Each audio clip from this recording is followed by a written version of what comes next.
പാവം മോളിക്കുട്ടി. നിന്നോടായതുകൊണ്ടാണ് ഞാനിതൊക്കെ തുറന്നു പറഞ്ഞത്. മറ്റാരും ഇതറിയരുത്. ഒരു പെൺകുട്ടിയുടെ ലൈഫിന്റെ പ്രശ്നം എനിക്ക് മനസ്സിലാക്കാവുന്നതേ ഉള്ളൂ. മറ്റുള്ളവരുടെ കഥ കേൾക്കുമ്പോഴാ നമ്മുടെ ദുഃഖമൊന്നും ഒന്നുമല്ലെന്ന് മനസ്സിലാകുന്നു. ഏതായാലും നമ്മുടെ ഉത്തരവാദിത്തങ്ങളൊക്കെ കൂടി വരിക അല്ലേ അറിയാ. നമ്മുടെ വിവാഹങ്ങൾ നടത്തിയെടുക്കുന്നത് പോലെ തന്നെ പ്രധാനപ്പെട്ടതായിട്ടുള്ള കാര്യങ്ങൾ വേറെയുണ്ട്. എന്ത് വില കൊടുത്തും മാധവൻ ചേട്ടൻ അന്യാധീനപ്പെട്ട വസ്തുക്കൾ നമുക്ക് തിരിച്ചു കൊടുപ്പിക്കണം. അതിനുവേണ്ടി നമ്മുടെ ബുദ്ധിയും ശക്തിയും നമ്മൾ ഉപയോഗിക്കുന്നു. നീ എന്ത് പറയുന്നു? നീ ധൈര്യമായിട്ട് നിൽക്ക്. നിന്റെ പിന്നിൽ ഞാനും ഉണ്ടാവും എല്ലാ കാര്യത്തിനും. ആ പണിക്കർക്കും മക്കൾക്കും സമാധാനത്തിന്റെ വഴിയാണെങ്കിൽ നമുക്കും സമാധാനം. അതല്ല അടിയാണെങ്കിൽ നമ്മളും അടി. നല്ല പൊരിഞ്ഞാടി. കൊടുകൈ പിടികൈ.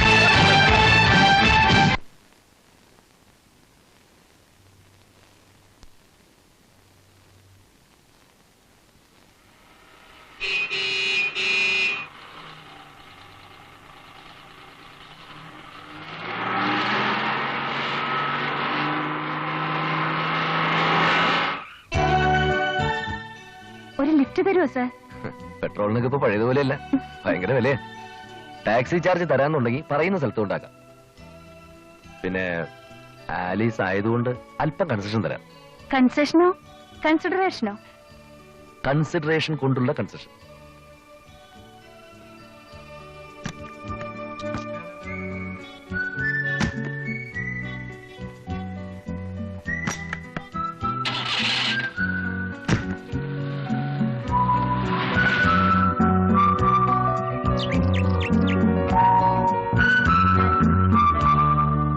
സ്വന്തം എന്ന് പറയാൻ എനിക്ക് ആരുമില്ല. പേരിനൊരു ചേട്ടൻ മാത്രം. ചേട്ടന്റെ ഔദാര്യത്തിൽ നിന്നുള്ള മോചനമായിരുന്നു ലക്ഷ്യം. അത് ഇവിടം വരെ കൊണ്ടെത്തിച്ചു. ആലീസിനെ കണ്ടുമുട്ടിയ നിമിഷം മുതൽ എനിക്ക് ആരൊക്കെ ഉണ്ടെന്നൊരു തോന്നൽ. ഇതാണ് സാക്ഷാൽ സണ്ണി ജോസഫിന്റെ ജീവചരിത്രം. കേട്ടിട്ട് എങ്ങനെയുണ്ട്? മംഗളത്തിലോ മനോരമയിലോ ഒരു ജീവചരിത്രം എഴുതാനുള്ള വകയില്ലേ? ഇനി ഒരാഗ്രഹമേ ഉള്ളൂ, ഒരു ജീവിതം, ഒരു കുടുംബം. എന്താ ആലീസൊന്നും മിണ്ടാത്തത്? ഒറ്റയ്ക്കൊരു രക്ഷപ്പെടലിന് എനിക്ക് ആഗ്രഹമില്ല. ശാപം കിട്ടിയതാണോ ഞങ്ങളുടെ കുടുംബത്തിനെന്ന് ഞാൻ പലപ്പോഴും ആലോചിക്കാറുണ്ട്. സണ്ണിച്ചനെ എനിക്കിഷ്ടമാണ്. പക്ഷേ എന്റെ കുടുംബം, എന്റെ 2 ചേച്ചിമാർ, അവരുടെ വിവാഹം കഴിഞ്ഞിട്ടേ എനിക്കതിനെക്കുറിച്ച് ചിന്തിക്കാനൊക്കൂ. ഇപ്പോ ആലീസിന്റെയും കുടുംബത്തിന്റെയും പ്രശ്നങ്ങൾ എന്റെയും കൂടി പ്രശ്നമല്ലേ? എല്ലാം ശരിയാവുന്നു. അത് ശരി. പതിവില്ലാതെ നീ ചിക്കനൊക്കെ വാങ്ങിച്ച് തന്നപ്പോഴേ എനിക്ക് തോന്നി എന്തോ ഗുരുമാലുണ്ടെന്ന്. എന്നിട്ട് നീ എന്റെ കാര്യം ആലീസിനോട് പറഞ്ഞോ? നിന്റെ കാര്യം? അതെ, ആനയെ വിവാഹം കഴിക്കുന്നതിന്റെ. അയ്യടാ, ആനക്കാര്യത്തിനിടയിലെ ഒരു ചേനക്കാര്യം. സമ്മതിച്ചു. നീ ആന, ഞാൻ മറിച്ചാന. ഇതാണ് നിനക്കുള്ള തകരാറ്. എടാ, ഞാൻ ആദ്യം എന്റെ കാര്യം ഒന്ന് ശരിയാക്കി എടുക്കട്ടെ. അതിന് തന്നെ ഞാൻ എന്തുമാത്രം കടമ്പ് അടക്കണം എന്നുള്ളത് നിനക്കറിയാമോ? ആലീസിന് നിന്നെ ഇഷ്ടമല്ലേ? ഇനി പിന്നെ എന്തോന്ന് കടമ്പാ? എടാ, പ്രേമം ഒന്ന് കേട്ടോടെ ചാടി പുറപ്പെടുന്ന പൈങ്കിളി ടൈപ്പ് അല്ല ആലീസ്. അവള് കുടുംബത്തോട് സ്നേഹമുള്ളവളാ, വളരെ പ്രാക്ടിക്കലും. എനിക്കൊന്നും മനസ്സിലാകുന്നില്ല. നിനക്കൊന്നും മനസ്സിലാവില്ല. എടാ, മൂത്ത 2 പെങ്ങന്മാരെ വിവാഹം കഴിഞ്ഞിട്ട് അവള് സമ്മതിക്കൂന്ന്. അത്രേ ഉള്ളോ? നമുക്ക് വെയിറ്റ് ചെയ്യാം. ആഹാ, എന്നാ പിന്നെ കുറെ വെയിറ്റ് ചെയ്യേണ്ടി വരും. നമ്മളെ പോലെ ആരെങ്കിലും അവരെ ഇഷ്ടപ്പെടുന്നവരെ. അല്ലെങ്കിലേ അത്ര സ്ത്രീധനം നമ്മളുണ്ടായി കൊടുക്കണം. അത് നടക്കുന്ന കാര്യമാണോ? അതാ പറഞ്ഞത്. പിന്നെ ഇനിയിപ്പോ എന്ത് ചെയ്യുന്ന നീ പറയണേ? ഒരു വഴിയുണ്ട്. എന്ത്? നമ്മൾ തന്നെ ഇനിഷ്യേറ്റീവ് എടുത്ത് അവർക്ക് പറ്റിയ ആൾക്കാരെ കണ്ടുപിടിച്ച് വിവാഹം നടത്തി കൊടുക്കുക. കൊള്ളാം, ബെസ്റ്റ്. CC ബ്രോക്കറായിട്ട് തുടങ്ങി ഇപ്പൊ കല്യാണ ബ്രോക്കറായി. ചിലപ്പോ അങ്ങനെയൊക്കെ വേണ്ടി വരും. അപ്പോ എന്റെയും ആനിയുടെയും ഒറ്റ ചവിട്ട് വെച്ചോണ്ടല്ലോ പഴുവേറി. നിങ്ങളുടെയൊക്കെ കഴിഞ്ഞിട്ട് മതിയില്ലേ? അനിയ, എന്താ വിളിച്ചേ? ഭാര്യയുടെ അനിയത്തെ കല്യാണം കഴിക്കാൻ പോകുന്ന ആളെ അനിയാന്ന് വിളിക്കുന്ന എന്റെ സംസ്കാരം. കൂടുതൽ തൊലിക്കല്ലേ.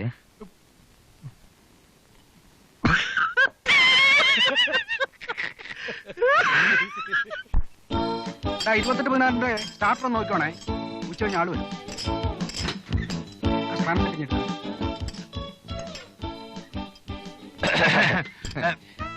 Good morning. എന്തൊക്കെയുണ്ട് വിശേഷങ്ങള്? ഞാൻ പറയാം ചേട്ടാ. യവനെ ലവ് പിന്നെ സണ്ണിയെ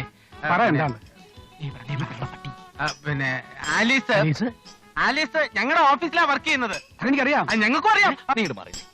ചേട്ടാ, വേറൊന്നും തെറ്റിയിരിക്കുന്നു. ചേട്ടന്റെ മോള് ആലീസിനെ എനിക്ക് വിവാഹം കഴിച്ചാക്കണമെന്ന് ആഗ്രഹമുണ്ട്. ചേട്ടൻ ഒന്നും പറയണ്ട. ചേട്ടൻ പറയാൻ പോകുന്നത് എന്താണെന്ന് എനിക്കറിയാം. ആലീസിന്റെ മോളുള്ള 2 ചേച്ചിമാരുടെ കാര്യമില്ലേ, അവരുടെ വിവാഹം കഴിഞ്ഞിട്ട് മതി. ആലോചിച്ച് തീരുമാനം പറഞ്ഞാൽ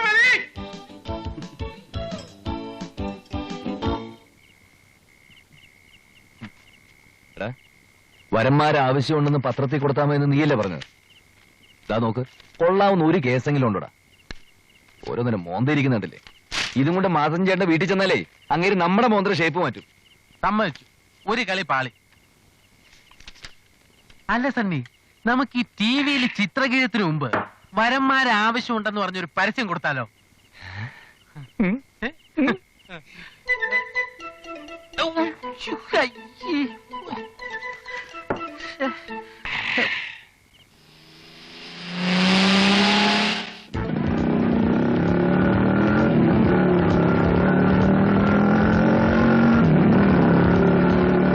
അങ്ങനെ പുലിക്കാടന്റെ ഒരു വണ്ടി കൂടി നമ്മൾ കസ്റ്റഡിയിലെടുത്തു. അറിയാച്ചോ, ഓ ഞാൻ കുറെ നേരമായിട്ട് ശ്രദ്ധിക്കും. എന്തോ ഒരു ഹെൽമെറ്റ് വെച്ച ബൈക്കുകാരൻ നമ്മളെ തന്നെ ഫോളോ ചെയ്യല്ലേ? ബാക്കിലേക്ക് നോക്കി. ഇത് കണ്ടാൽ തന്നെ അറിയാം നമ്മൾ അറ്റാക്ക് ചെയ്യാനാ. ഇങ്ങനെയാണെങ്കിൽ തടി കേടാക്കണ വണ്ടി എടുത്ത് നമുക്ക് അവസാനിപ്പിക്കാം. പറഞ്ഞു അബദ്ധായല്ലോ. എന്താ വേണമെന്ന് എനിക്കറിയാം. വേഗം വേഗം വിട തണ്ണി. ഈശോയെ, ഇന്ന് എന്തെങ്കിലും കുഴപ്പം വാങ്ങിയിട്ട് വരുന്ന തോന്നുന്നു. നീ തന്നെ തരുന്ന വരട്ടെ മതി.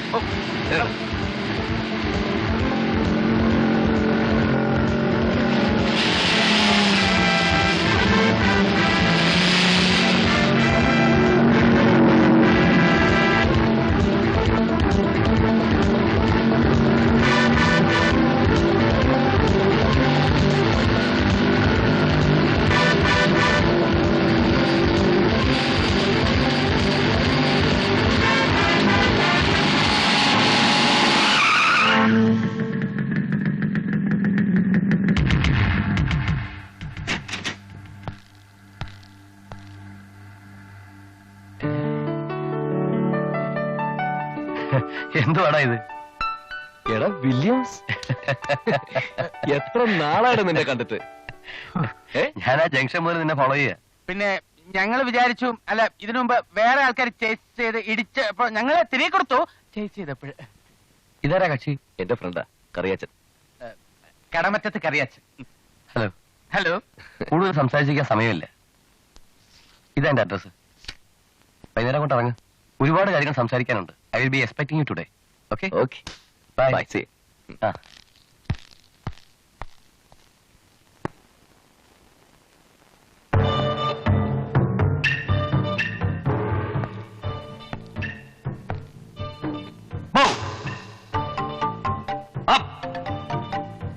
Hold stance. Single punch. Ready? Go! Go! Go! Go! Double punch. Ready? Go! Go! Go! Go! Go! Go! Hit! Hit! Hit! Hit! Hit! Hit!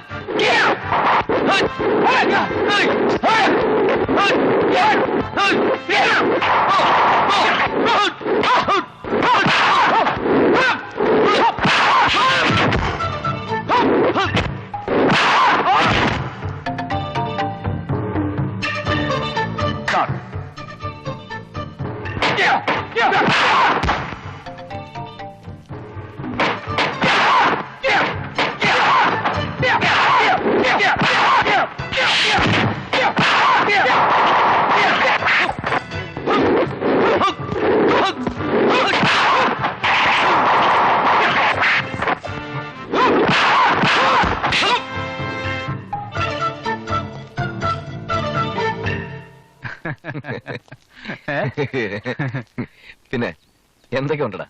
കൊല്ലം കുറെ ആയല്ലോ കണ്ടിട്ട്. ഉവ്വ് കാണുമ്പോ മാത്രമേ നിനക്ക് സ്നേഹം ചിരിയൊക്കെ ഉള്ളൂ. എടാ, കല്യാണത്തിന് നേരിട്ട് വന്ന് ഇൻവൈറ്റ് ചെയ്യാത്ത പോട്ടെ, ഒരു കുറിയെങ്കിലും അയച്ചുകൂടായിരുന്നു നിനക്ക്? സൂസനെ ഞാൻ കാണാതിരിക്കുക. രണ്ടുപേർക്കും എഴുത്തുകൾ കൈമാറാനും വിവരങ്ങൾ അറിയിക്കാനൊക്കെ ഞാൻ വേണമായിരുന്നു. ഞാനായിരുന്നു ഹംസം, പോസ്റ്റ്മാൻ. എന്താണെന്ന് മിണ്ടാത്തത്? നമ്മൾ ആഗ്രഹിച്ചതുപോലൊന്നും ആയിരുന്നില്ല സണ്ണി കാര്യങ്ങൾ. ഇന്നത്തെ കാലത്ത് പെണ്ണുങ്ങൾക്ക് സ്നേഹവും പ്രേമവും എന്നൊക്കെ പറയുന്നത് ഒരു ടൈം പാസ് മാത്രമാണ്. ഗൾഫിൽ വലിയ ജോലിയുള്ള ഒരാളുടെ പ്രപ്പോസൽ വന്നപ്പോൾ അവളുടെ മട്ടൊക്കെ മാറി. ആ കല്യാണം നടന്നില്ലെങ്കിൽ അവളുടെ അപ്പൻ ആത്മഹത്യ എന്ന് പറഞ്ഞ് എന്റെ മുന്നിലൊന്ന് കുറെ കരഞ്ഞു. അന്ന് ഞാനൊന്നും അല്ലായിരുന്നല്ലോ. പിന്നീടാണ് മനസ്സിലായത് അതൊക്കെ വെറും നാടകമായിരുന്നു.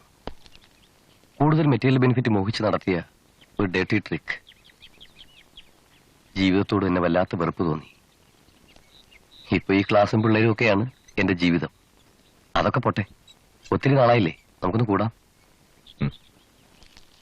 പാവം വില്യം. കോളേജ് ഡേയ്സിൽ ഏറ്റവും അക്സെപ്റ്റഡ് ആയിട്ടുള്ള ഒരു പ്രേമമായിരുന്നു അവന്റേത്. എല്ലാവർക്കും അസൂയ തോന്നുന്ന തരത്തിലുള്ള ഒരു ഇന്റിമസി. അതൊക്കെ ശരിയായിരിക്കാം, പക്ഷെ ലോകത്തുള്ള ഒരു പെണ്ണുങ്ങളെയും വിശ്വസിക്കാൻ കൊള്ളില്ല എന്നൊക്കെ അയാൾ പറഞ്ഞാൽ അത് സമ്മതിച്ചു കൊടുക്കാൻ അല്പം ബുദ്ധിമുട്ടുണ്ട്. അത് നീ ഇപ്പൊ പറയും, ഒരു അനുഭവം വരുമ്പോൾ നീ അതറിയും. അതിലൊരു ദുസൂചന ഉണ്ടല്ലോ. ആനി എന്നെ തഴയെന്നല്ലേ നീ പറഞ്ഞുകൊണ്ട് വരുന്നത്? തടഞ്ഞില്ലെങ്കിൽ നമ്മുടെ കഷ്ടാലെന്ന് ഓർത്താൽ മതി. കിളിക്കണ്ട, സ്വയം തമാശ പറഞ്ഞിട്ട് ചിരിക്കരുത്. എടക്കറിയേ, എനിക്കൊരു ഐഡിയ. ആലീസിന്റെ ചേച്ചിമാരിൽ ഒരാളെ നമുക്ക് വില്യംസിനെ കൊണ്ട് കെട്ടിച്ചാലോ? അത് കൊള്ളാം, പക്ഷെ പുള്ളിക്കാരൻ സമ്മതിക്കൂ? നമുക്കൊന്ന് ശ്രമിച്ചു നോക്കാന്ന്. എനിക്കൊരു ഐഡിയ. ഐഡിയോ? നിനക്കോ? തമാശ പറയാതെ. നിനക്ക് ശരി. ഏയ്, ഞാൻ ചുമ്മാ പറഞ്ഞല്ലേ, കാര്യം എന്താന്ന് വെച്ചാ പറ. അല്ല, എനിക്ക് വേണ്ടപ്പെട്ട ഒരു പാർട്ടിയുണ്ട്. രണ്ടാം കെട്ടുകാരനാണെന്ന് ഒരു കുഴപ്പം മാത്രമേ ഉള്ളൂ. ആലീസിന്റെ ചേച്ചിമാരിൽ ഒരാൾക്ക് നമുക്ക് പുള്ളിക്കാരനെ ആലോചിച്ചാലോ? ആളെങ്ങനെ? നല്ല സ്റ്റൈലൻ കക്ഷിയ. A very smart and energetic advocate. I have put in 20 years of experience as a criminal lawyer. കൈവെട്ടും കാലുവെട്ടും എന്ന് അവൻ പറഞ്ഞാൽ തലവെട്ടും എന്ന് പറയാനുള്ള തന്റെ ഇടം എനിക്കുണ്ട്. തുമ്മിച്ചനെ ആരും നിയമം പഠിപ്പിക്കണ്ട. അതൊക്കെ വിട്. വേറെന്തൊക്കെയുണ്ട് വിശേഷങ്ങൾ? No no no no no, അത് പറ്റില്ല. അത് മാത്രം താൻ എന്നോട് പറയണ്ട. ഇനിയൊരു വിവാഹത്തെ കുറിച്ച് എനിക്ക് ചിന്തിക്കാനേ പറ്റുന്നില്ല. വിവാഹത്തിന്റെ കാര്യം പറയാനാണെങ്കിൽ താൻ ഇനി ഫോൺ ചെയ്യണമെന്നില്ല. കല്യാണക്കാരി എന്ന് സൂചിപ്പിക്കേണ്ട, സംഗതി ആകെക്കുളമാവും. ഓക്കെ, ശരി ശരി. തന്നെ കാണാനേ ഇല്ലല്ലോ. ഞാൻ ഈ വണ്ടി പിടുത്തമൊക്കെ ആയിട്ട് ബിസി ആയിരുന്നു. അച്ഛനോട് പറഞ്ഞിട്ടില്ലേ? സണ്ണി അല്ലേ? എങ്ങനെ മനസ്സിലായി? കറിയാച്ചൻ തന്നെ കുറിച്ച് എന്നോട് പറഞ്ഞിട്ടുണ്ട്. പിന്നെ എന്താടോ ഈ വഴിയൊക്കെ? പിന്നെ ഞങ്ങളുടെ രണ്ടുപേരുടെയും വിവാഹം നിശ്ചയിച്ചു. ആഹാ, very good very good, congratulation. വിവാഹം നിശ്ചയിച്ചില്ല, വിവാഹം നിശ്ചയിച്ച പോലെയാണ്, അത്രേ ഉള്ളൂ. അത് പിന്നെ ഞങ്ങൾ കെട്ടാൻ പോണ പെൺകുട്ടികൾക്ക് 2 ചേച്ചിമാര് കൂടിയുണ്ട്. അവരുടെ കല്യാണം കഴിഞ്ഞാലേ ഞങ്ങളുടെ കല്യാണം നടക്കൂ. ചേച്ചിമാർക്ക് വേണ്ടി വരന്മാരെ തപ്പി ഇറങ്ങിയതാ നമ്മള്. ഈ ഏരിയയിൽ ഒന്നുമില്ല, ഇവിടെ അടുത്തുള്ളൊരു വീട്ടിലേക്ക് പോവായിരുന്നു. അപ്പൊ കറിയച്ഛനെന്ന് പറഞ്ഞ് ഇവിടെ നിന്ന് കയറിയിട്ട് പോവാ. അതെ. താൻ സ്മോൾ അടിക്കൂ? സ്മോൾ അടിക്കില്ല, ഡബിൾ ലാർജ് അടിക്കും. എങ്കിൽ ആലീസിന്റെ ചേച്ചിമാരുടെ കല്യാണം നടക്കുന്നവരെ ക്ഷമിക്കുക. ഇതാണോടാ ഇത്ര വലിയ സീരിയസ് പ്രോബ്ലം? അല്ല, തണ്ണി ഉദ്ദേശിക്കുന്നത് ഒന്നുമില്ല. ഞാൻ എന്താണ് ഉദ്ദേശിക്കുന്നത് നീയാണോ തീരുമാനിക്കുന്നത്? വില്യം, അഡ്വക്കേറ്റ് തുമ്മിച്ചിന് നിനക്ക് പരിചയമുണ്ടോ? പിന്നെന്താ? അല്ല, ഒന്നുമില്ല. പുള്ളിക്കാരന്റെ വീട്ടിൽ വെച്ച് നാളെ ഇവൻ നമുക്കൊരു പാർട്ടി തരാൻ പോവാ. ഞാനോ? പിന്നല്ലാതെ. പാർട്ടി ഉണ്ട്, നീ കൂടി വരണം. അല്ല, എനിക്ക് അത് നോ എക്സ്ക്യൂസ്. നീ വന്നേ പറ്റൂ. ശരി, മതി മതി, കുറെ നേരം ആയല്ലോ തുടങ്ങിയിട്ട്. മോളി ഡേസി, ഡേസി മോളി, എവളുമാരുടെയൊക്കെ ജീവചരിത്രം കേട്ടോണ്ടിരിക്കാനല്ല നമ്മളിവിടെ കൂടിയത്. അത് പിന്നെ എങ്ങനെ? ആലീസുമായിട്ട് അസ്ഥിപൂത്ത പ്രേമല്ലേ ഇവന്? നീ പറ, തുടർന്ന്. നീ പറ, നീ തുടങ്ങി നോക്കി, ബാക്കി ഞാൻ പറഞ്ഞോളാം. എന്ന് പറഞ്ഞാൽ എങ്ങനെയാ തണ്ണി? അതിന് മോളിക്കുട്ടിക്ക് തൊമ്മിച്ചനെ കൂടെ ഇഷ്ടമാണെന്ന് അറിയണ്ടേ? ഇഷ്ടപ്പെട്ട നല്ല ബന്ധമാണ്. അത് പിന്നെ ചോദിക്കണ്ടോ? അതാ ഞാൻ പറഞ്ഞത്. പിന്നെ വില്യംസിന്റെ കാര്യം, അത് ഡേസിയെ കൊണ്ട് സമ്മതിപ്പിക്കുന്ന കാര്യം ഞാൻ ഏറ്റെന്ന്. എന്നാലും ഇവരോടുകൂടി ഒന്ന് ചോദിക്കണ്ടേ? അതല്ലേ അതിന്റെ ഒരു. അതൊക്കെ ഞാൻ ഏറ്റു. ഞാൻ മനസ്സിലാക്കിയിടത്തോളം മറ്റുള്ളവരുടെ ദുഃഖങ്ങൾ കാണുമ്പോൾ മനസ്സലിയുന്നവരെ അവർ രണ്ടുപേരും. ഈ ഒരവസ്ഥയിൽ നമ്മളെ ഹെൽപ്പ് ചെയ്യാനും ആ പെൺകുട്ടികൾക്ക് ഒരു ലൈഫ് കൊടുക്കാനും എന്ത് ത്യാഗം ചെയ്യാൻ ഇവര് മടിക്കില്ല എന്നുള്ളത് എനിക്കറിയാൻ. ഇവര് സമ്മതിക്കൂല എന്നല്ല ഞാൻ ഈ പറഞ്ഞതിന്റെ അർത്ഥം. ഇവര് സമ്മതിക്കില്ല. കൊള്ളാം കൊള്ളാം, വളരെ ഗംഭീര പെർഫോമൻസ്. എടാ കൊച്ചന്മാരെ, ഇത് വളരെ ചീപ്പ് വേലയായി പോയല്ലോ. അയ്യോ നിങ്ങൾ രണ്ടുപേരും വിചാരിച്ചാലേ ഞങ്ങളുടെ വില്യംസിന്റെ കാര്യം എനിക്കറിയില്ല. എന്റെ പ്രശ്നം നടപ്പിലാവില്ല. വരട്ടെ. അല്ല പിന്നെ വില്യം എന്റെ നടക്കത്തില്ല കേട്ടോ.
തൊമ്മിച്ചയുടെ എല്ലാ കാര്യങ്ങളും പറഞ്ഞിട്ടില്ലേ? തൊമ്മിച്ചാൻ ആളൊരു വലിയ മനുഷ്യനാണ്. പിന്നെ പുള്ളിക്കാരൻ ഒരു രണ്ടാം കെട്ടുകാരനായതുകൊണ്ട് വീട്ടിലാർക്കെങ്കിലും അങ്ങനെയൊന്നുമില്ല. എന്റെ മക്കൾ ഞാൻ പറയുന്നത് അനുസരിക്കും. നമ്മുടെ കുറവുകളും കൂടി നമ്മൾ അറിഞ്ഞിരിക്കണമല്ലോ. തൊമ്മിച്ചാനുമായിട്ടുള്ള ഒരു ബന്ധം എന്തുകൊണ്ടും നല്ലതാ. വക്കീലല്ലേ, തച്ചമ്പള്ളിക്കാരോട് നിയമം പറയാൻ അങ്ങനെ ഒരു ആളുള്ളത് നല്ലതാ. 4 കല്യാണം കൂടി ഒരുമിച്ച് നടത്തിയാൽ നമുക്ക് ചെലവ് മാത്രമേ ലാഭിക്കാം. പിന്നെ പുള്ളിക്കാരൻ എണ്ണം തെറ്റിയതാ. അത് ഞങ്ങൾ ഇറങ്ങട്ടെ. എന്റെ കാര്യം പറ. എന്റെ ആക്രമണം കാണിച്ച കൊളാക്കല്ലേ.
പറയട്ടെ.